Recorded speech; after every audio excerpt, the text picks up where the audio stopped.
तभी रेलवे का वर्दीनुमा कोट पहने डॉक्टर भीतर आया। डॉक्टर प्लीज़ ज़रा ताबूत में पड़ी लाश का मुकम्मल चेकअप कीजिए। जी, लाश का चेकअप? डॉक्टर की खोपड़ी घूमी। सुनाई नहीं देता आपको? मैं चीखी। यही कहा है मैंने। जी।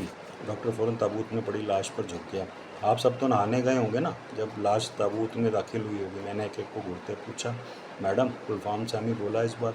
अब हमें क्या पता कि ये सब क्या हो रहा है? हमें तो लग रहा है कि हम खुद कोई बचकाना हॉरर टीवी शो देख रहे हैं। लाश कभी गायब हो जाती है, कभी लौट आती है। Shut up! मैंने लपक कर उसका गिरेबान पकड़ा। मुझे जवाब चाहिए, सच्चा जवाब। लाश दोबारा कैसे आई? मैडम, मैं तो अदाब के साथ पिछले आधे घंटे से टहल रहा था गाड़ी में। गुलफाम सहमी बोला। और आप? मैं फरीदा सहमी की ओर मुड़ी। मैं गुलनार को 10 मिनट के लिए टॉयलेट लेकर गई थी। जवान जहान छोरी है, अकेले थोड़ी ना भेज देती। और आप? मैंने 5वीं छोरी से पूछा। मैडम, मुझे तो केबिन में घुसते ही नींद आ रही थी, आ गई थी। फिर वो वाकई मेरे सामने एक दमदार अंगड़ाई लेने लगी। मैंने देखा उसकी आंखें वैसे ही नींद से भरी नज़र आ रही थी। मेरी नींद तो तभी खुली जब आपने ज़ोर ज़ोर से दरवाज़ा खटखटाया।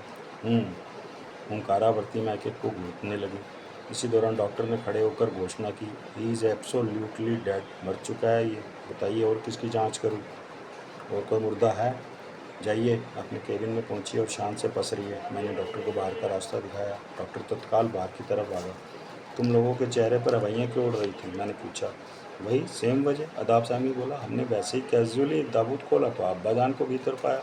घंटे भर बाद आप पहुंच गई। आपको देखकर हवाइयाँ तो उड़नी ही थी। आप तो हैं ही होश उड़ाने वाली आइटम। तभी मेरी नज़र सामने खिड़की पर पड़ी। मैंने बाउंड का इशारा भी दिया उस खिड़की की तरफ।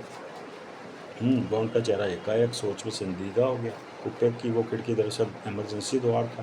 किसी दुर्घटना के तहत जब बोगी दरवाजों की तरफ से पलट जाए तो उस आपातकालीन द्वार से निकला जा सकता था।